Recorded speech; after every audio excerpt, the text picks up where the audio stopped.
Autoridades universitarias, doctor Wilfred Diner Ojeda, director del Centro de Excelencia SIGES, señor Heber Rickenberg Torrejón, director del Hospital Dr. Hernán Enríquez Aravena, representante de Seremi de Salud, señora Gloria Cuevas Díaz, estimados académicos, amigos y colaboradores del Centro SIGES, estimados estudiantes del programa de Magíster Semipresencial en Epidemiología Clínica.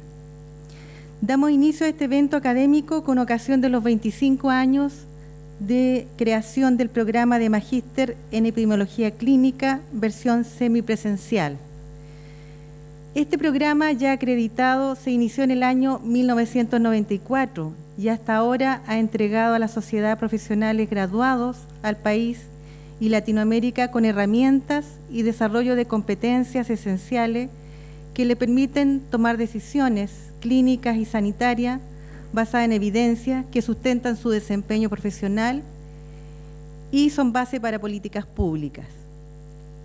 Les invito a dar inicio a esta ceremonia con el himno de nuestra universidad, interpretado por el solista señor Alejandro Pérez Díaz, estudiante de Ingeniería en Recursos Naturales de nuestra universidad.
Recordar todos los momentos que ha pasado este programa es casi imposible. Sin embargo, mencionar solamente algunos hitos que han sido relevantes. La unidad de epidemiología clínica fue creada por el doctor Fernando Muñoz Porras y luego de esto se incorporó esta temática en el pregrado y posgrado. Posteriormente, esta unidad fue validada por la red de epidemiología clínica y permitió la formación de profesionales extranjeros y la creación de otras unidades en otras universidades, como son Argentina, Perú y Bolivia. Esta unidad, con el correr del tiempo, se transformó en el Centro de Excelencia SIGES, que hoy día imparte este programa de magíster en modalidad semipresencial y también en modalidad a distancia, que fue creada el año 2004. En la creación y desarrollo de este programa han sido clave también la contribución de académicos. Doctor Fernando Lana Zanetti, Pablo Riedemann González, Carlos Vallejos Vallejos. En el transcurso de estos años, el programa ha ido evolucionando e incorporando diferentes temáticas también relevantes en salud.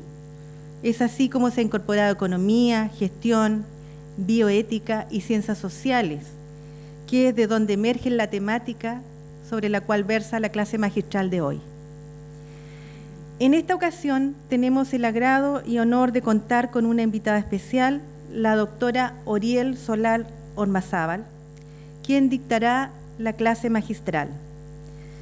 La doctora Solar cuenta con una vasta trayectoria profesional y académica, entre la que destaca ser médico, magíster en salud pública y en ciencias ambientales, investigadora de Flaxo Chile, coordinadora del programa de trabajo, empleo, equidad y salud, profesora de la Escuela de Salud Pública, Facultad de Medicina de la Universidad de Chile, miembro del Centro de Estudios Aplicados de Equidad en Salud, Universidad de la Frontera. Ha trabajado en el Departamento de Equidad, Pobreza y Determinantes Sociales de la Salud de la Organización Mundial de Salud, Ginebra. Fue miembro también de la Secretaría Técnica de la Comisión de Determinantes Sociales de la Salud. Con más de 20 años de experiencia en servicios de salud pública y el Instituto de Salud Pública de Chile. Durante el 2010 y 2011, trabajó en Centro de Investigación del Hospital San Michael en Toronto, Canadá. Actualmente se desempeña como consultora internacional en los temas de determinantes sociales de la salud, equidad de acceso, condiciones de empleo, intersectorialidad y salud en diversos países como España, Canadá, Colombia, República Dominicana, Marruecos, Uruguay, entre otros. Luego de esta presentación, dejo con ustedes a la doctora Oriel Solar, quien dictará la clase magistral Debates y Encuentros de la Epidemiología Social y la Epidemiología Clínica. Doctora, adelante.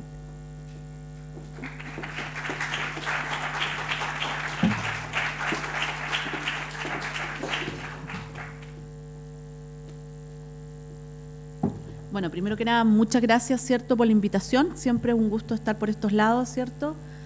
Y con este tema, ¿no?, que me invitaron, digamos, a poder plantearlo como un desafío y que voy a tratar de sintetizar algunas ideas, por lo menos en lo que ha sido mi experiencia y de algunos puntos que me parece destacable con respecto a lo que ha sido en el debate, ¿no?, y en la discusión en otros espacios.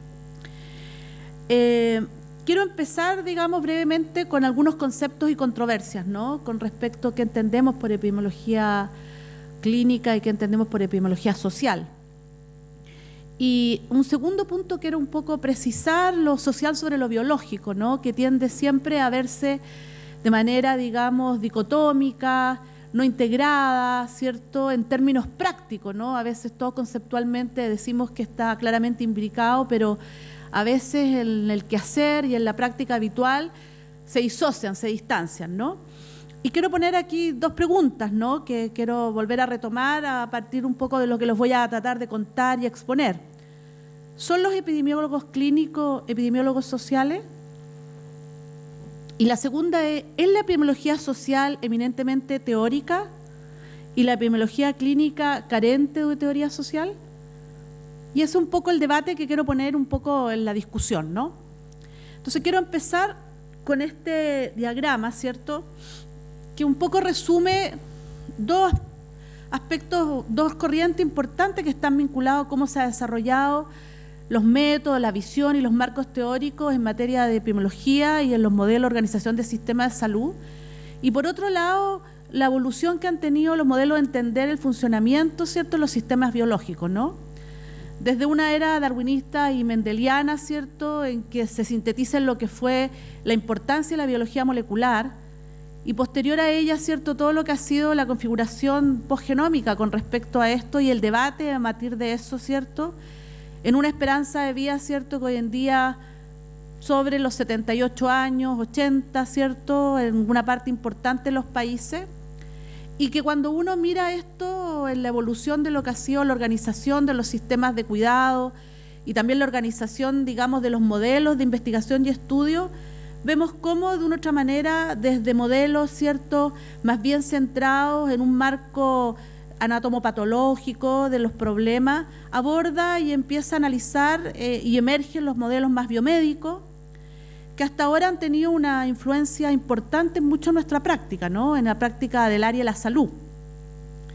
Y vemos ahí, ¿cierto?, que en esos modelos iniciales se destacan, ¿cierto?, ahí se marca, sí.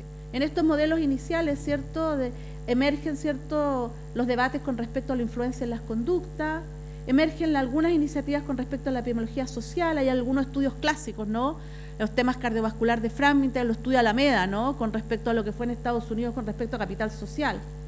Y cómo, ¿cierto?, emergen posteriormente los modelos biopsicosociales, donde dan énfasis, ¿cierto?, a los aspectos, ¿cierto?, del curso de vida, los componentes y los aportes importantes, ¿cierto?, de las ciencias sociales con respecto al análisis en estas materias, y cómo, ¿cierto?, se instala, ¿cierto?, en el último tiempo lo que es la perspectiva de curso de vida, ¿cierto?, y de una u otra manera cómo va construyendo nuevos modelos de análisis, ¿no? Digo esto porque en este ir y venir, ¿cierto?, de tanto del entendimiento y los cambios de cómo funcionan los sistemas biológicos y los cambios que han habido en cómo entendemos los problemas de los colectivos, de los grupos sociales en términos de análisis, está presente la epidemiología clínica y ha estado presente la epidemiología social. Y en ese contexto, ¿cierto?, si nosotros revisamos y contrastamos en términos de poner al debate, traje aquí dos definiciones, ¿no? La primera, la epidemiología clínica, que extraje de la página web de la UFRO con respecto a la definición de la convocatoria, ¿no? Y que enfatiza, ¿cierto?, la investigación clínica y la atención de salud a todos los niveles, destaca, ¿cierto?, la perspectiva poblacional y las prioridades de la atención de salud, incluyendo las condiciones económicas, ¿cierto?, incorporando las metodologías de las ciencias sociales y el uso de las estadísticas para la planificación y provisión de servicios de salud.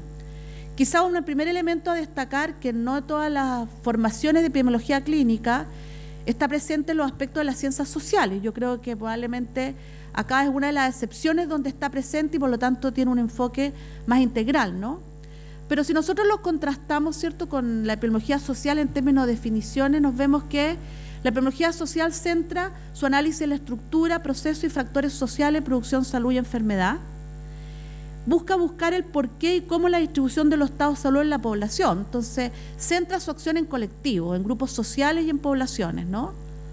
Y por lo tanto, su intervención no está centrada solo, ¿cierto?, puntualmente en materia de individuos, sino que su foco de acción siempre está mirando y analizando sobre todo los contextos en donde se desarrollan los problemas. Y de hecho, ¿cierto?, es la que ha abogado y ha levantado, ¿cierto?, el tema de cómo abordamos los determinantes sociales en la distribución de la salud y enfermedad y bienestar de las poblaciones, ¿no? Superando que solamente tenga un trasfondo biomédico. Cuando decimos trasfondo biomédico es que a veces los procesos de entendimiento de los problemas de salud parecieran muy vinculados a ciertos procesos más lineales, a un agente específico. Si bien a veces incorporamos los elementos factores sociales, más bien lo entendemos, ¿cierto?, como coexistentes, como influenciadores, pero no como determinantes de ciertos resultados sanitarios. Y por lo tanto inscribe, ¿cierto?, y enfatiza cómo los factores sociales afectan la salud de la población. Si eso lo sintetizamos un poco en este esquema, y siempre los esquemas y los síntesis tienen limitaciones, ¿no?, una extrema, digamos, algunas características de uno u otro. Entonces podríamos decir, ¿cierto?, que desde la epidemiología clínica quizás la acción no hay claro un marco social teórico, porque su foco no está en entender el grupo de poblaciones necesariamente, en su comportamiento, ¿no? Y por otro lado, desde la epidemiología social se dirá, tiene marco teórico pero tiene poca acción, ¿cierto? Eso es lo que también algunos abogan con respecto a lo que ocurre en este debate, ¿no? Dirán algunos, ¿cierto?, que la epidemiología clínica tiene su acción más bien en un microespacio y la epidemiología social más bien en un macroespacio, en el tendido de los macrocontextos, ¿cierto?, en políticas globales o incluso hoy día en el debate de la globalización, ¿no? y lo que se discute como determinantes comerciales a muchos de los problemas hoy día de las enfermedades, digamos, asociadas a la obesidad, a los temas de alimentación y otros, ¿no? Tenemos que la epidemiología clínica pone su centro en el manejo y tratamiento de enfermedades y que más bien la epidemiología social ha puesto su énfasis en el control de las inequidades en salud, ¿no? Y podemos decir que en general la epidemiología clínica aboga o ve como gold estándar y referencia lo que son los diseños experimentales, ¿no? Y por lo tanto hay un predominio de análisis de pacientes muchas veces aislados de su medio social, porque el foco está en entender cómo impacta una intervención, cuál es la mejor intervención para un mejor tratamiento, un mejor resultado de un problema de salud, o una mejor acción preventiva cuando aborda aquellos temas, ¿no? Y predomina principalmente los métodos cuantitativos, si bien yo entiendo, digamos, que hay realidades distintas, ¿no? Desde la epidemiología social, ¿cierto?, de una u otra manera busca entender sobre todo los contextos, pone su énfasis en los contextos, no solo en la intervención, sino que sobre todo en los contextos. Y por lo tanto, en general, ¿cierto?, releva de una manera central lo que son las ciencias sociales y lo que son el abordaje de los métodos mixtos, o sea, los métodos cuantitativos y los métodos cualitativos. Ahora, en ese marco, ¿cierto?, algunos autores, este es un diagrama de Nancy Krieger, de una de sus publicaciones del 2014, que se llama Epidemiología y Salud de las Poblaciones, ¿cierto?, Teoría y Contexto, y usted dice un poco que lo que predomina en el quehacer de la epidemiología y en la práctica, digamos, del área de la salud, principalmente es el modelo biomédico y por otro lado el modelo en términos de estilos de vida, más que curso de vida, ¿no? Y que por lo tanto muchas veces más bien son suma de situaciones individuales, descontextualizadas, y que emergen, ¿cierto?, a tratar de analizar qué pasa a ello a través de las trayectorias, digamos, de esas poblaciones. Y por otro lado, en términos de la epidemiología social, se enfatiza ciertos aspectos sociopolíticos, ¿cierto?, entendiendo que la producción social de la enfermedad o los problemas de salud son problemas de la sociedad como tal, no solo problemas de los individuos o los ciudadanos. Enfatiza aspectos de la economía política, ¿cierto?, y enfatiza los temas, ¿cierto?, de la determinación social.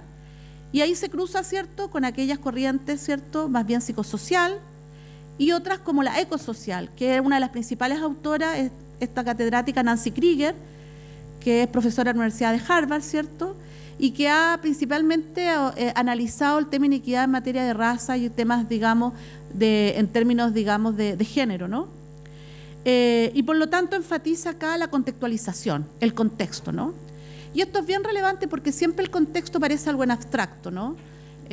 Porque no es un atributo a las personas.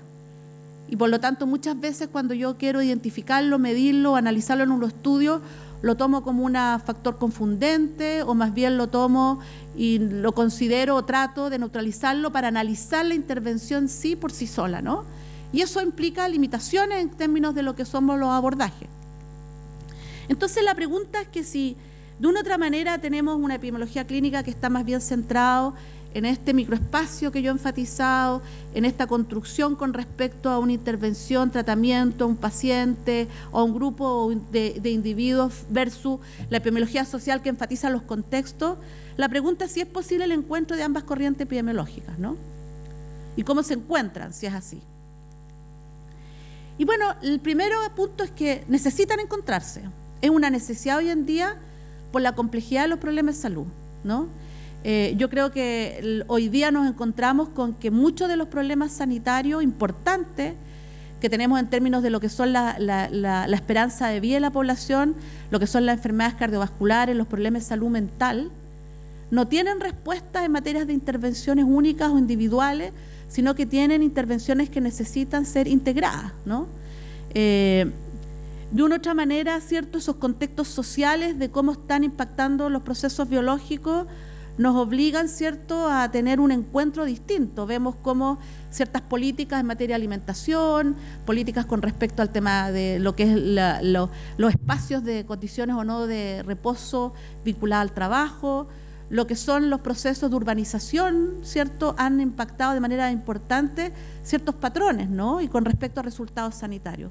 Y ahí sale un esquema que podría ser cualquiera, que si nosotros tratamos de identificar todos aquellos elementos que están influyendo, por ejemplo, en este caso, en control de tabaco, surge una complejidad mayor, ¿no?, para poder esperar el impacto que nosotros quisiéramos, ¿no? Es más, ¿cierto? Si vamos a los temas hoy día de gran preocupación, como el tema de malnutrición, y lo analizamos desde una perspectiva de curso de vida, vemos procesos, ¿ciertos?, que tienen una expresión en términos transgeneracional, con respecto a lo que son bajo peso nacimiento, retardo de crecimiento intrauterino, lo que implican enfermedades metabólicas posteriores, cómo se construyen los patrones, ¿cierto?, en términos de alimentación en los entornos familiares, lo que son las posibilidades en términos de barrios, vecindarios, y lo que son las políticas en materia de los medios, cómo influyen con respecto a los patrones de alimentación, ¿no?, de la población. Y por lo tanto nos hace y nos obliga a que esa complejidad requiera mirar ese contexto y requiera, por lo tanto, que la epidemiología social se contribuya y tenga un papel con respecto a cómo abordamos la epidemiología clínica. Y al mismo tiempo, desde la epidemiología social, tiene una bajada en acción y por lo tanto requiere también esa mirada de cómo está ocurriendo esos fenómenos, ¿no? En ese sentido, ¿cierto?, la epidemiología social ha enfatizado los determinantes sociales, ¿no? Y cuando hablamos de determinantes sociales, a veces decimos todas las condiciones de nace, crece, trabajan o viven las personas. Probablemente ustedes han escuchado bastante sobre aquello, ¿cierto? Y de una u otra manera pareciera que fuese todo, y eso lo hace menos tangible, y lo es en parte todo, pero al mismo tiempo, ¿cierto?, hay ejes como más prioritarios que otros, ¿no? Acá hay un esquema que me parece que es bastante sencillo y gráfico, que es de un proceso con respecto al tema de desarrollo de comunas y ciudades saludables en California, y que en el fondo está enfatizando, bueno, tenemos la salud de las personas, de grupos de colectivos, pero para eso necesitamos asegurar condiciones de salud de la comunidad, de ese contexto de micro inmediato, ¿no?, de ellos. Y para tener una comunidad saludable, necesitamos tener un ambiente saludable también dentro de esa comunidad. Y para tener un ambiente saludable necesitamos sociedades que generen salud, ¿no? Entonces la pregunta, ¿cómo las sociedades generan salud?, ¿no? Y no cómo las sociedades solo generan enfermos, y por lo tanto nuestra labor como salud principalmente es paliar esos daños o poder identificar de manera temprana esos grupos sociales, pero cómo salud está contribuyendo a dar más salud a la población, ¿no? Y eso me parece que es un tema clave, ¿no? Y ahí emergen temas que, si ven el slide, donde se ve, señala, por ejemplo, los temas en materia de salud mental, los temas con respecto a la inclusión y la exclusión cultural, con respecto a los temas de la seguridad en materia del ingreso, los temas de los vecindarios, los temas de la vivienda, ¿cierto? Y así suma, ¿no?, aquello que decimos en su conjunto. Esto, si lo llevamos, ¿cierto?, a un esquema más específico, vemos que habitualmente cuando nos referimos a este ámbito, ¿no?, asociado a los temas de mortalidad, a los temas de daño o de problemas sanitarios, y principalmente a los estilos, las conductas, que a veces es lo más fácil de conocer y abordar porque es lo más proximal a nosotros. Entonces, muchas veces cuando estamos refiriéndonos a cómo dar más salud a la población, las acciones quedan centradas en cómo cambiamos patrones de conductas de las personas en materia individual, en términos de fumar, de hacer ejercicio, de violencia, de alcohol, ¿no? Y esto, si bien es relevante, ¿cierto?, destaca que detrás de eso hay condiciones de vida, ¿no?, tanto condiciones físicas, sociales, económicas, de empleo, ¿cierto?, que de una u otra manera facilitan o condicionan esos patrones individuales. Y no es menor, ¿cierto?, que muchas de las intervenciones de estrategias individuales, que se han centrado básicamente en los temas informativos, educativos, no han logrado cambiar patrones, ¿no? Y que más bien uno aboga a que cómo genera condiciones para que esos patrones más saludables puedan darse, ¿cierto?, puedan ser una opción real, ¿no? Y detrás de esas condiciones, digamos, de vida, ¿cierto?, hay instituciones o no que generan inequidad a través de sus políticas públicas, ¿cierto?, a través de sus normas y a través de su cultura, valores en cuales enfatizan, ¿no?, y por lo tanto estructuran una sociedad como tal, ¿no? De una u otra manera, ¿cierto?, podemos decir que desde la epidemiología clínica ha estado centrada en estos ámbitos que marcamos, ¿no?, en mucho de su quehacer. Y el punto está en que la epidemiología social ha centrado su quehacer más bien en los otros ámbitos, ¿no? Cómo se encuentran, ¿cierto?, para poder lograr tener un resultado, ¿no? Porque de una u otra manera, mirando de manera parcial, no estamos abordando esta complejidad que nos demanda la situación actual, ¿no?, de los problemas sanitarios. Un modelo similar a lo señalado, ¿cierto?, es un modelo, digamos, que trabajó una comisión en España el 2010, que se basó en un modelo trabajado en la Organización Mundial de la Salud y que lo que hace acá es enfatizar esto que llamamos determinación social. Y que esto que llamamos determinación social como tal, como proceso, tiene una jerarquía, ¿no? En el sentido que tenemos aquellos que llamamos determinantes más intermedios, que son más proximales, más cercanos a las personas, que a veces son los que más conocemos y podemos intervenir y podemos abordar y podemos estudiar.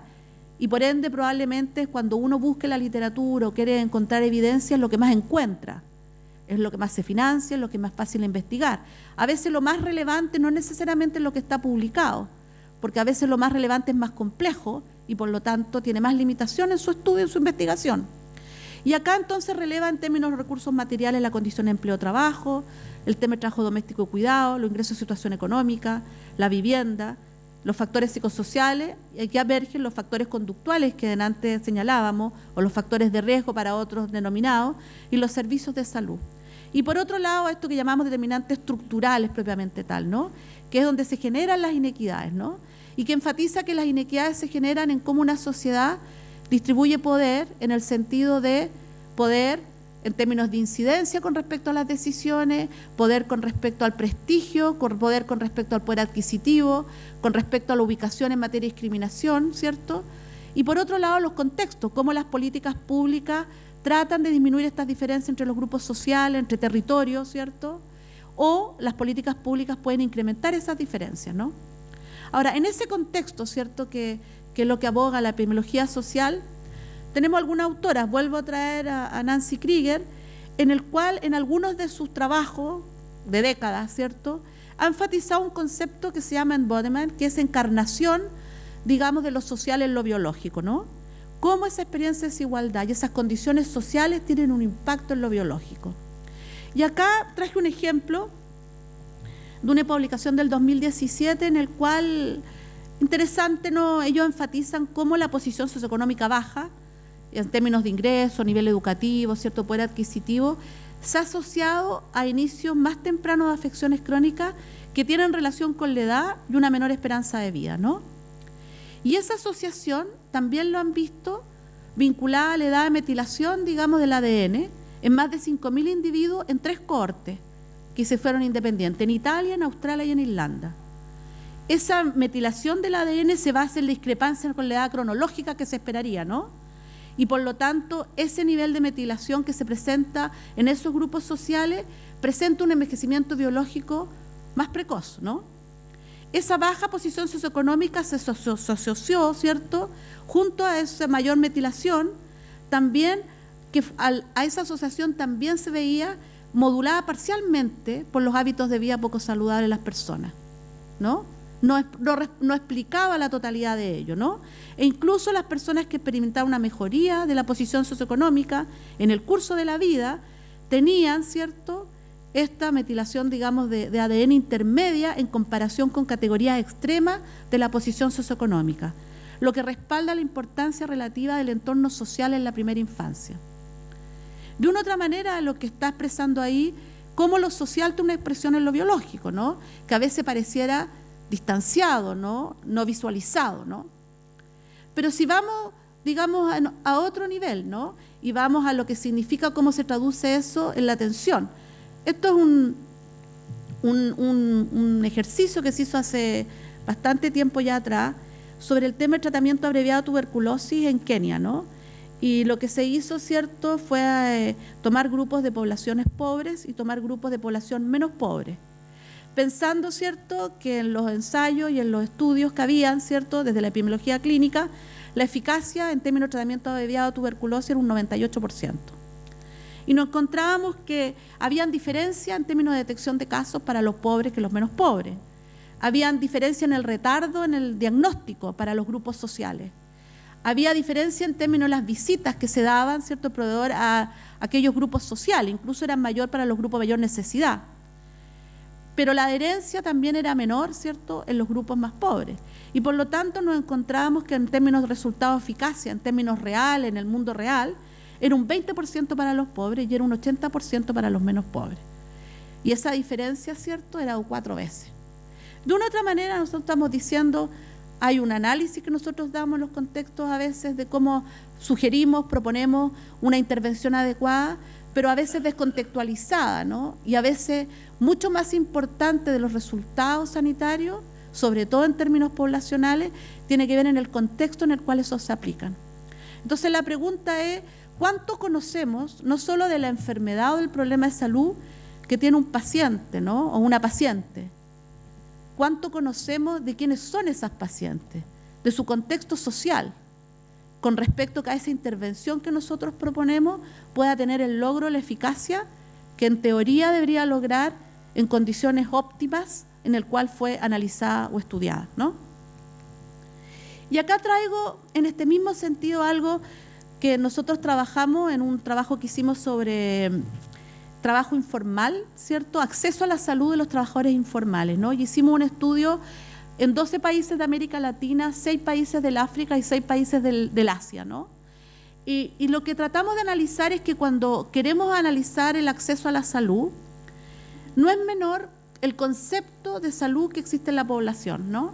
Y en este caso, trabajadores y trabajadoras informales, ¿no? De una u otra manera, cuando nosotros nos vinculamos con el sistema o llegan a la consulta o a la atención médica de un programa o de un programa no necesariamente, digamos, de médicos, sino de cualquiera vinculado al área de la salud, hay un camino a recorrer, ¿no? Primero, hay una percepción de necesidad en salud. Si existe o no percepción de necesidad en salud en términos de cuidado. Y si esa se manifiesta o no en demandar o no atención.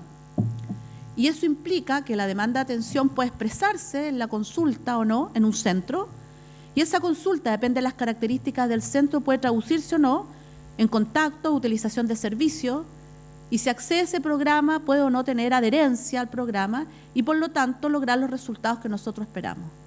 Muchas veces estos procesos, que son un proceso, un camino, se analizan de manera puntual, es como utilización de servicios inmediatos vinculados al evento o un problema de salud de las personas, ¿no? Sin embargo, detrás de ese recorrido hay muchas etapas, ¿no? Y en este esquema lo que se trataba de enfatizar era que, por un lado, estas son las barreras de condiciones de empleo que modelan la concepción de necesidad en salud, de definición de salud y de demanda de salud. Y estas son las barreras principalmente asociadas a los sistemas de salud, que es lo que a veces nosotros denominamos las barreras vinculadas a la demanda o las barreras vinculadas a la oferta. En general nosotros nos organizamos desde la oferta programática, ¿no? Y por lo tanto miramos principalmente las barreras asociadas a la organización del sistema de salud, los horarios, los funcionamientos, la disponibilidad de recursos. Y tenemos este otro componente que es la conceptualización que hay detrás de la población para poder expresar y demandar esa necesidad en salud. En este grupo de trabajadores, que es lo que vimos nosotros, ¿no? Por ejemplo, un taxista de moto en Tailandia, ¿no? Donde más bien refería que su demanda de atención de salud solo se vinculaba cuando aquel problema de salud le impedía trabajar.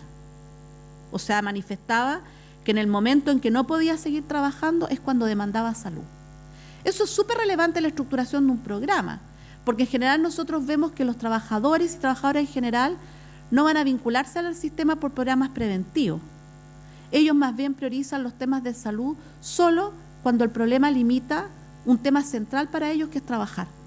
En el sentido que el trabajo, sobre todo para los grupos informales, implica los ingresos diarios. Entonces tenemos un primer problema importante, ¿no? Cuando nosotros diseñamos un programa preventivo, por ejemplo en la población laboral, sobre todo si hoy día pensamos en lo que son las enfermedades crónicas transmisibles, lo que implica las enfermedades crónicas en la población que trabaja, adulta, mayor, inserta en el empleo, no solo en Chile, sino lo que pasa a nivel global, no es menor la intervención que nosotros podemos hacer en etapas tempranas, y esa población laboral, en esta lógica que tenemos de construcción, no va a vincularse con el sistema, ¿no? Desde su concepción de necesidad de salud y vinculado con respecto al tema del sistema, ¿no? Y acá otro ejemplo, ¿no? Este es un trabajador de Nigeria, ¿no? De una u otra manera también la estabilidad del empleo puede ser un elemento importante o no para decidir asistir o no a un control. Uno dice a veces, tenía la hora, se le fue y no llegó. ¿Cómo no llegan? ¿No? ¿Por qué no llegan? ¿No? Es como que se portaran mal, entre comillas, ¿no? O sea, hay condiciones sociales en las cuales ciertos grupos sociales no acceden o no llegan, ¿cierto?, con respecto a esa hora o ese recurso que está disponible. Por lo tanto, no siempre el que haya disponibilidad de servicio y haya accesibilidad de servicio significa que sea aceptada por la población y que haya uso de ellos, ¿no? Y por lo tanto, ahí hay un tema muy relevante en el diseño de las intervenciones con respecto a los tratamientos y a la implementación de programas, ¿no? Bueno, y acá un poco complementario a esto que les mostré más bien del orden cualitativo, nosotros hicimos un componente cuantitativo y lo hicimos en una de los países que hicimos el estudio, que fue en Colombia, en la ciudad de Bogotá, que fue una encuesta en hogares en toda la ciudad de Bogotá, ¿cierto? O sea, representativa de la ciudad de Bogotá, y nosotros encontramos que el 25% de las barreras que ellos describían para el sistema de salud de Colombia y la organización del sistema como tal en Colombia tenían que ver con barreras vinculadas al trabajo, y un 61% tenían que ver con barreras vinculadas a la organización del sistema de salud, ya sea en ámbito de disponibilidad, accesibilidad, aceptabilidad. Y eso es relevante, ¿no? Porque donde uno hace intervenciones con respecto a poder tener mayor resultado o logro en los programas, en la intervención, en los tratamientos y en las adherencias, ¿no?, que a veces son fundamentales para tener éxito, digamos, en lo que uno espera implementar. Y acá algunos otros datos, ¿no?, de la epidemiología social.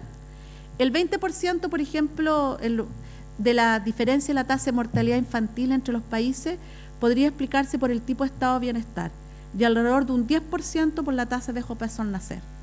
Eso, en el conjunto de países europeos, se analizó, ¿cierto?, los sistemas de estructura de estado de bienestar y se analizaron las tendencias con respecto a esos procesos, ¿no?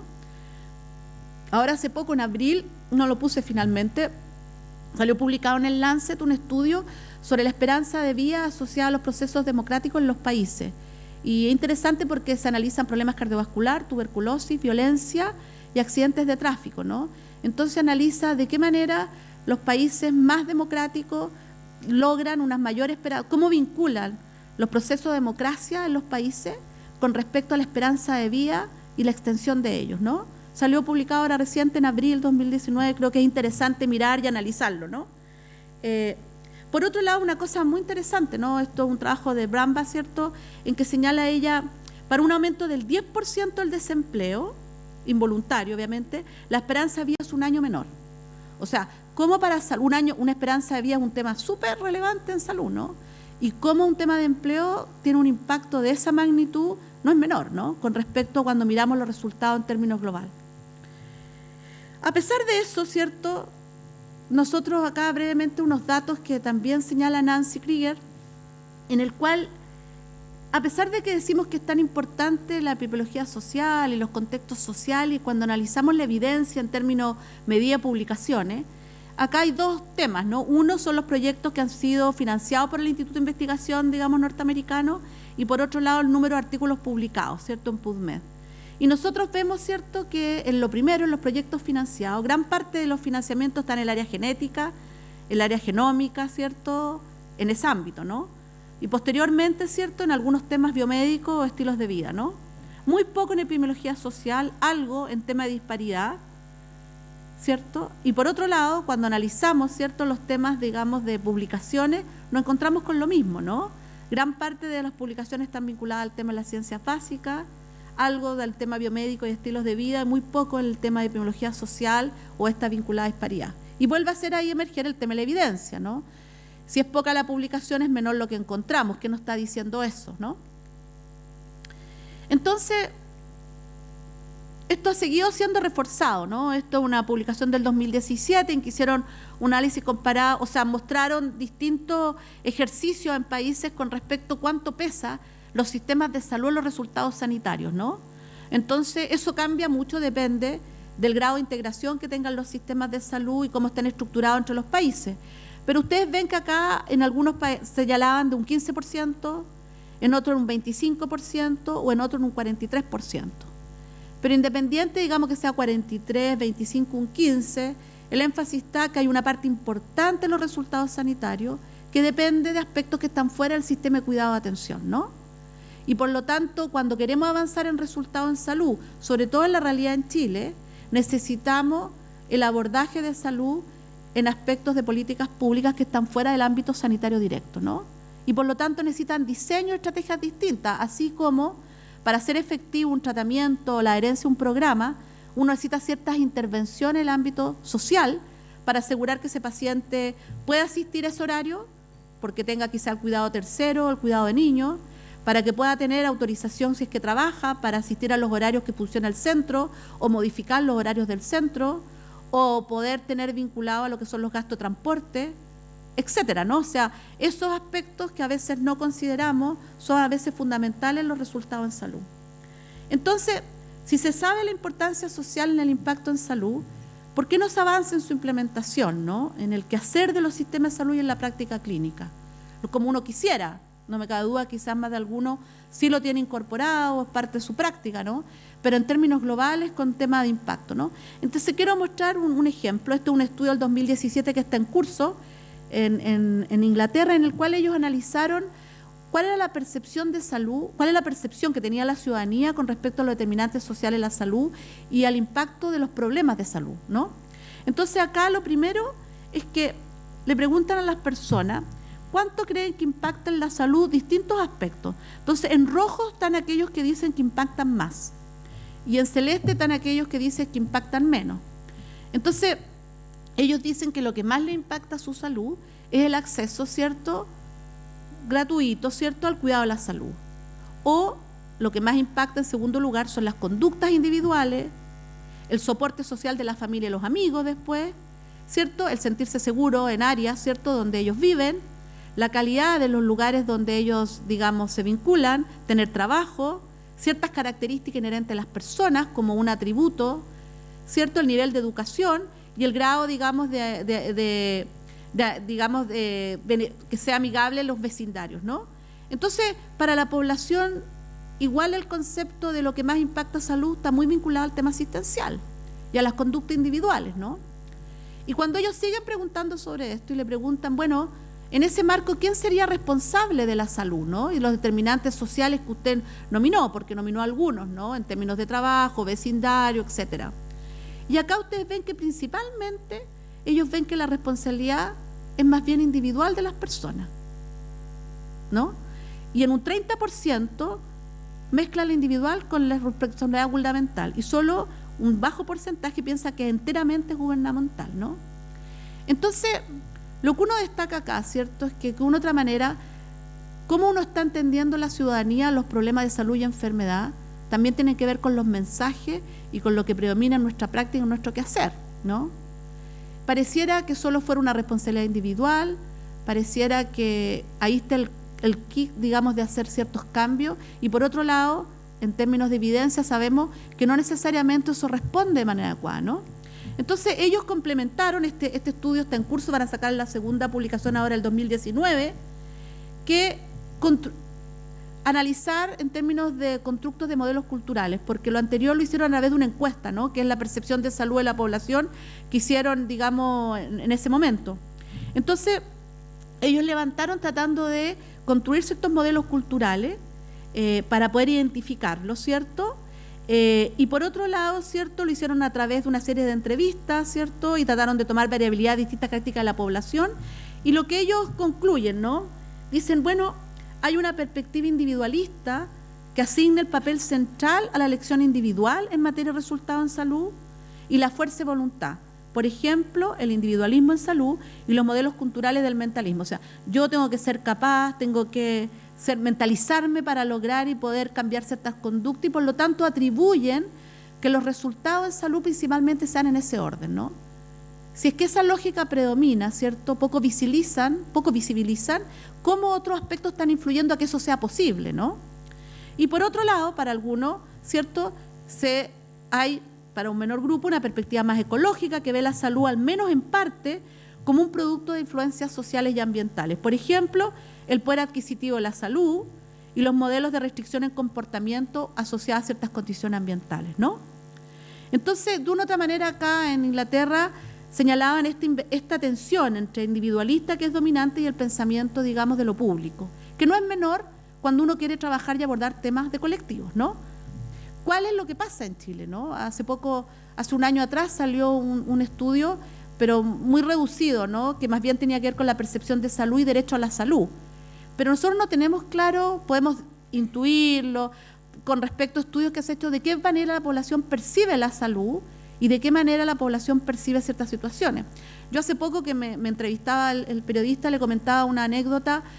Yo estaba trabajando hace como 6 meses, estábamos haciendo un taller en un municipio donde discutiendo los temas de equidad, determinantes sociales, donde participó una dirigente de un comité allegado, ¿no?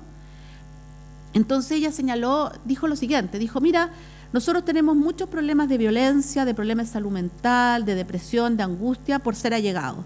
Y esos son los que tienen nuestros socios, dijo ella, ¿no? Con respecto a su comité allegado. Nosotros vamos al CEFAN o al SECOF, nos dan pastillas, nos mandan al psicólogo, nos mandan al psiquiatra. Yo no necesito pastillas o psiquiatra, yo necesito una casa, ¿no? Eso es como obvio, ¿no? Y uno dirá, bueno, de salud y desde nuestro quehacer no es responsabilidad dar casas ni dar vivienda, pero sí es responsabilidad que nosotros demos visibilidad de cómo ciertas políticas públicas tienen un impacto en salud. De qué manera la carencia o las limitaciones con respecto a vivienda tienen un impacto en la salud mental de la población. De qué manera ciertos patrones en materia de empleo, de inserción laboral, tienen un impacto en salud. De qué manera esos elementos son considerados con respecto a la formulación de esa política pública, ¿no? Entonces, en ese sentido creo que hay un debe grande con respecto a eso, ¿no? Bueno, y para terminar, ¿cierto?, quiero poner dos ejemplos, ¿no?, que me parecen interesantes. Uno es una herramienta que es bastante sencilla, pero que va en este sentido, es decir, mira, para abordar también los determinantes sociales, también tienen que estar en la práctica clínica, ¿no? Entonces, en McGill, Canadá, ¿cierto?, hicieron una herramienta que más bien que ubicaba enfoques participativos de investigación para apoyar a los trabajadores de atención de salud a incorporar estos dominios de determinación social y ser considerados en el diseño de la intervención y del programa o del seguimiento, ¿no? Y lo segundo, brevemente, quiero contar algo que nosotros hicimos de validación de unos indicadores nuevos de la OCDE para el tema de la experiencia que reporta el paciente con respecto a la atención, que quiero destacar por unos elementos que surgieron. Ahí está el link, ¿cierto?, donde uno puede ver, están distintas lenguas, acá puse algunas cosas en español, y muy sencillo, ¿cierto?, habla de tratar, preguntar, referir, recomendar. Obvio, todo eso lo sabemos, ¿no? Pero lo que trata acá, lo interesante es que da algunos tips de qué aquellas cosas que yo debería preguntar cuando estoy pensando en incluir en mi práctica clínica algunos ámbitos de la determinación social, ¿no? Entonces, bueno, el tratar enfatiza temas que todos sabemos y que ha sido de gran discusión, ¿no? El tema de la calidad de la atención en términos de atento, escucho, respetuoso, compasivo, confianza, etcétera. Pero acá lo que punto plantea las preguntas, sé que no se notaba muy bien, lo pueden mirar en el link, pero puedo leérsela yo desde acá. Habla, por ejemplo, de empleo, de saber si los miembros del hogar tienen o no un trabajo estable y en condiciones de trabajo seguras. Habla del cuidado infantil, si tiene cuidado de niños, ¿no? Independiente por la causa por la que venga, ¿no? Habla sobre los temas de educación, ¿cierto? Habla sobre los temas de nutrición. Habla sobre los temas de las condiciones del hogar. Habla sobre la presencia o no de violencia doméstica. Habla sobre la presencia o no de maltrato infantil. Habla sobre experiencias de discriminación y habla sobre temas de aislamiento, sobre todo pensando en los adultos mayores, ¿no? O que puede ser importante hoy día para nuestra realidad lo que son la población migrante, ¿no? Entonces, da unos tips, decir, mira, esto debería estar en la práctica clínica cuando yo quiero de una otra manera incorporar estos aspectos, ¿no? Y creo que es interesante ahondar en eso. Hay algunas publicaciones a partir de esta herramienta que se han realizado en algunos países que están publicadas y que podría ser interesante, ¿cierto?, abordarlas, ¿no?, o profundizarlas. Y lo segundo que quiero tocar brevemente es este indicador que es el PREM, ¿no? Bueno, todos sabemos que la calidad, ¿cierto?, tiene una connotación histórica y cultural en términos de lo que son los procesos, la realidad de los países con respecto a la concepción de calidad y también culturalmente de estos ámbitos, ¿no? Y acá, en esta triada, ¿cierto?, en términos de lo que es la seguridad, por un lado, en términos del ámbito clínico, la experiencia del paciente, por otro lado, y los resultados efectivos, ¿cierto?, de nuestra intervención. Entonces, ellos han promovido dos nuevos indicadores, uno que se llama PREM, que es el seguimiento de la experiencia propiamente tal del paciente, y otro que se llama PROM, que es en el fondo principalmente a la efectividad de la intervención realizada. Y nosotros nos pidieron hacer una validación del PREM, ¿no?, de la experiencia del paciente. Hicimos la validación del instrumento en varios centros en ámbito ambulatorio, Estos son los 5 ítems que plantea el instrumento. Plantea profesional de la salud, ¿cierto? Se dedicó a usted todo el tiempo que necesitaba. El profesional de la salud le explicó a usted de una manera fácil de entender. El profesional de la salud le dio a usted oportunidades para hacer preguntas, ¿cierto? Y el profesional de la salud lo involucró a usted al indicarle el tratamiento, cuidados, tal como usted lo esperaba, ¿no? Y por otro lado, finalmente le preguntan una evaluación de la escala. Es bien sencilla, ¿no? Pero centra no en los temas ni de condiciones en términos de hotelería o de condiciones del ámbito, sino que centra en la relación del profesional de la salud con el paciente, ¿no? Acá está un poco, nosotros hicimos los test cognitivos, las pruebas psicométricas, y acá está un poco algunos de sus resultados, pero lo que quiero enfatizar es lo siguiente. Cuando nosotros ordenamos un poco esto en más detalle, resulta que, por un lado, hay un factor crucial en estos indicadores que propone el PREM, que tiene que ver con la iniciativa del profesional de la salud en interacción con el paciente. O sea, cómo tenemos profesional de la salud que tiene una disposición en términos de dar los tiempos que se necesita al paciente y, por otro lado, explicar lo que se requiere. No solo los profesionales de salud, sino cómo se organiza la atención de salud para que ello ocurra, ¿no? A veces los tiempos muy limitados, es imposible, ¿no? Que también se da. Pero, por otro lado, cuando nosotros vemos algunos dominios de este indicador en que habla si el profesional le dio a usted oportunidad para hacer preguntas, ¿cierto?, y si usted se involucró en el tratamiento del cuidado, implica un rol activo de los pacientes, ¿no?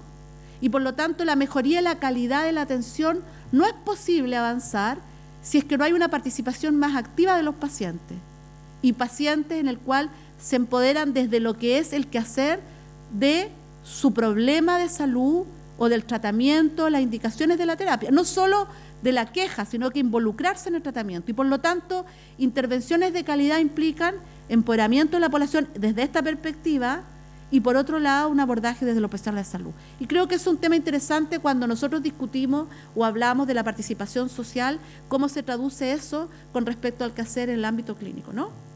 Bueno, y por último, ¿cierto? Quizás recordar algo obvio, pero nunca de más.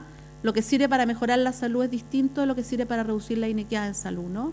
Y en ese sentido, la epidemiología social contribuye, ¿cierto?, en su aporte en un encuentro con la epidemiología clínica para esa realidad. Y para terminar, vuelvo a poner las preguntas que dije al principio, ¿no? Si son los epidemiólogos clínicos, epidemiólogos sociales, ¿no? Y si es la epidemiología social eminentemente teórica y la epidemiología clínica carente de teoría social. Eso. Muchas gracias.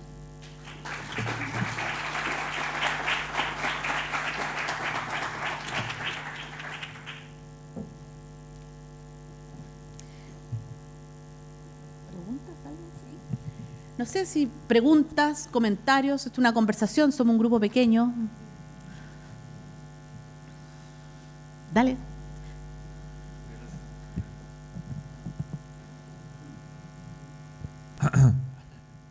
Muchas gracias, Auriel. Me encantó la presentación. Muchas gracias. Quedé un poco pegado con el asunto de las responsabilidades individuales y colectivas como gobierno, a lo mejor como Estado. Y me gustaría conocer tu opinión respecto de estos programas que han sido transversales a los gobiernos, ¿cierto? Esto elige vivir sano, o sea, donde de alguna forma transfieren la responsabilidad, ¿no es cierto?, del Estado de Salud a las personas, siendo que, bueno, aquí voy a sacar un poco la respuesta, pero siendo que hay un mundo, ¿no es cierto?, que está atentando contra esa decisión, ¿no es cierto?, toda la publicidad, ¿no es cierto?, y come aquí, acá, ¿no es cierto?, donde es una competencia desigual. O sea, los programas duran un poquitito, ¿no es cierto?, programas para mejorar la salud. En cambio, toda la publicidad y estilos de vida, ¿no es cierto?, que van constantemente el mercado de alguna forma sesgando las decisiones de las personas para su propio bienestar. Entonces, me gustaría conocer tu opinión respecto de eso. Bueno, mira, yo creo que Elige Vivir Sano nunca fue un buen nombre, ¿no? Y yo creo que hoy en día algunos grupos también, hay un poco consenso con respecto a eso, sobre todo en términos de evidencia que las estrategias individuales han tenido poco impacto con respecto a los resultados en materia de las crónicas, ¿no? En materia de lo que son las enfermedades cardiovascular, diabetes, obesidad, etcétera, ¿no? Y yo creo que el tema está en que uno piensa de que uno va a adquirir patrones más saludables solo con una solo suponiendo que tiene la información necesaria y ciertas condiciones mínimas, ¿no? Ahora, esas condiciones mínimas son muy distintas, depende en realidad de los grupos sociales, ¿no? No solo con respecto al poder adquisitivo, ¿no?, que uno pueda tener con respecto a comida saludable, que también implicó para algunos rubros un encarecimiento de ella, ¿no? Sino también con respecto a los tiempos y las responsabilidades o los patrones que se consumen. O sea, mira, a mí me tocó hace como 6 meses atrás trabajar me pidieron apoyar un trabajo que estaban haciendo en Quellón con respecto a la obesidad, que tenía una de las comunas que tenía una prevalencia más alta en materia de obesidad infantil, y estuve yendo para allá varias veces, ¿no? Y ellos contaban de que en el fondo, por un lado, la concepción cultural de lo que significaba la comida y el espacio de convivencia con respecto a lo que era ello, ¿no? Incluso para quienes lo visitaban o cómo se relacionaban. En segundo lugar, cambió radicalmente la realidad de lo que eran ciertos patrones en Quellón con el tema de la llegada de la salmonera, porque población que principalmente era agricultura pescadora pasó a ser asalariado dependiente con respecto a la salmonera. Su poder adquisitivo, la forma de relacionarse en términos de alimentación y los horarios era totalmente distinto, ¿no? Y llegaron supermercados con comida con características distintas, ¿no? Las distancias como operaban era distinta en términos del trabajo y por lo tanto los patrones de vida cambiaron. Y esos patrones de vida tienen repercusión en cómo uno adquiere ciertos patrones de alimentación. Y yo creo que eso uno no lo analiza adecuadamente. Entonces uno hace intervenciones que quizás para algunos grupos puntuales sirve, pero en términos poblacionales no tienen el impacto esperado. Y ahí uno apunta que uno tiene que dar oportunidades, condiciones para que esas opciones saludables puedan ser una opción para aquellos grupos sociales, ¿no? Y también temas regulatorios importantes. O sea, el único país que ha tenido un impacto importante en materia de cardiovascular y mortalidad ha sido Finlandia, en el cual él sumó a ciertas acciones, digamos, que acá se han discutido, el tema de patrones regulatorios con respecto a la normativa del componente, digamos, de grasa en la leche, de la mantequilla, los subsidios con respecto a los pequeños, digamos, productores para comida saludable, en términos que tuvieran en el mercado en otros valores. Entonces, se suman políticas públicas, ¿no? Y yo creo que ahí eso todavía no está suficiente presente acá. Creo que además todavía predomina fuertemente que los problemas de salud son enfermedades. Entonces, cuando uno habla de temas más preventivos en otros sectores, digamos, dentro del ámbito gubernamental o económico, no lo conceptualizan de esta misma manera, ¿no?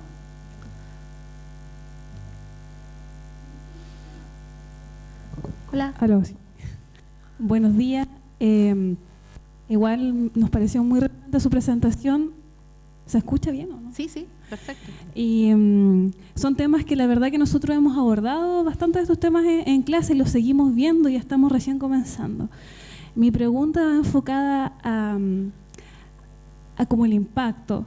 Me refiero, por ejemplo, lo que usted comentó de que vieron el impacto que tenía esta vivienda, del ejemplo que usted mencionaba de la señora que no tenía vivienda.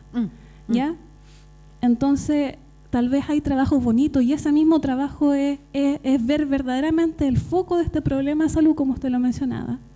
Pero ¿cómo se lleva eso a una política que ya esto viene más allá de arriba, no de salud, sino que todos estos determinantes estructurales que estaba mencionando?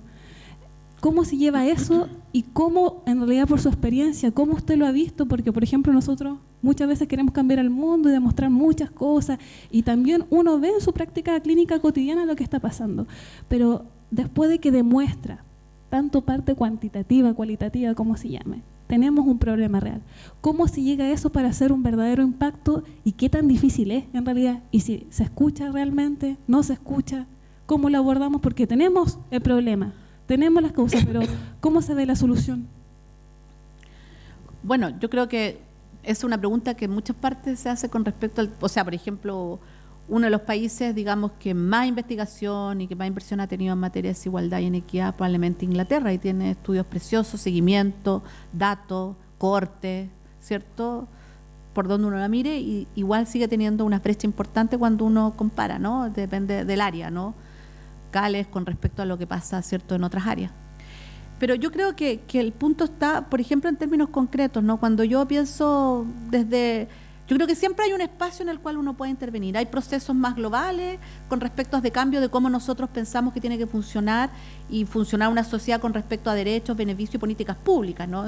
Y eso es una discusión de cómo nosotros nos involucramos como ciudadanos en el funcionamiento de la sociedad de nuestro país. Pero también hay cosas inmediatas, ¿no? O sea, a mí no me cabe duda de que, por ejemplo, sería importante, si nosotros tenemos un impacto de qué manera la falta de vivienda impacta salud mental, eso es un aspecto que debería ser considerado en el otorgamiento de vivienda y los subsidios. Y salud está ausente, ¿no? Nosotros deberíamos estar discutiendo cuando se plantea una política de cambio de organización del trabajo, de flexibilidad, como quiera llamarse, o de reducción de horas, extensión de horas, cómo impacta la salud. Deberíamos saberlo, ¿no? Y deberíamos ser parte del debate. O sea, cómo salud es incorporado en el debate cuando se definen políticas públicas. Y eso, en términos del conocimiento y la formación y la investigación que se tiene, es muy limitada. Nosotros más bien centramos nuestro área de investigación y estudio con respecto al sector sanitario y el tema asistencial y la generación de los problemas de salud, pero poco lo vinculamos, ¿cierto?, con otras políticas públicas, ¿no? Entonces creo que ahí hay una parte que hacer. Ahora, en otras partes hay temas claves, ¿no? O sea, cómo uno da espacio, ¿cierto?, en términos de procesos de participación y de políticas públicas que realmente sean más inclusivas, ¿no? Yo creo que, por ejemplo, Chile Crece Contigo, que surgió como un programa y que tiene la característica cuando surge, que tiene un abordaje de los determinantes sociales en el sentido que aboga por un grupo clave en la etapa temprana del niño que define gran parte del desarrollo con respecto a lo que pueden ser resultados equitativos, es clave. Pero Chile Crece Contigo es muy poco participativo. Desde su inicio no tiene muchos espacios de participación propiamente tal, ¿no? Si bien en su lógica, su construcción, tiene este foco, ¿no? Entonces, ahí tenemos muchos temas al debe, ¿no?, con respecto al tema, ¿no? En cómo a veces también algunos programas que están muy segmentados, focalizados, estigmatizan, ¿no? Y por lo tanto, eso también es un problema dentro de las comunidades, de aquellos que tienen beneficios, de los que no tienen ese beneficio, sobre todo a veces cuando se establece una línea del beneficio que es bien transitoria. Yo estoy justo bajo este puntaje y accedo a este beneficio. Estoy sobre este puntaje, no lo accedo, ¿no? Y ese tramo es súper complejo, ¿no? Porque estigmatiza para algunos grupos y para algunos grupos en realidad están en carencia, pero no tan clara, ¿no? Eso, y creo que ahí falta mucho, ¿no?, en términos de política pública y también en la formación. Yo sé que acá en epidemiología clínica, acá, ¿cierto?, ha sido un tema importante ya hace harto tiempo, los temas desde las ciencias sociales y estos enfoques, pero en muchos otros programas de epidemiología clínica esto no está. La discusión básicamente más bien es desde el ámbito más biomédico, ¿cierto?, y está centrado, ¿cierto?, en la efectividad y muy vinculado también a lo que ha sido la epidemiología clínica en muchas áreas, vinculada a la industria farmacéutica, ¿no? Y eso también ha sido un tema de preocupación en términos de conflicto de interés, ¿no?, con respecto al debate.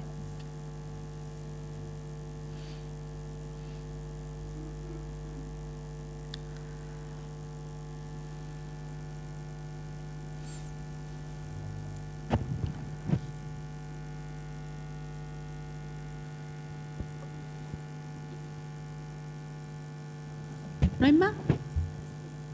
¿No? Bueno, muchas gracias a todos, ¿no?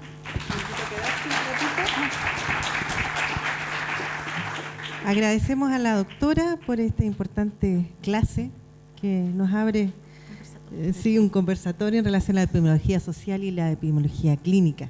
Así que, para terminar, voy a pedir al doctor Wilfred Diner que le entregue un obsequio a nombre del Magíster y del CIGES.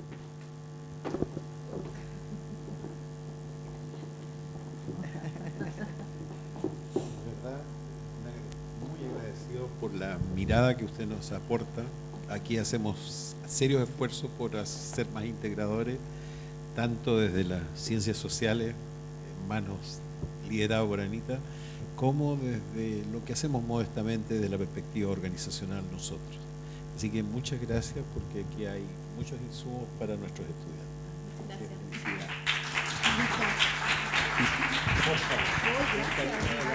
Gracias.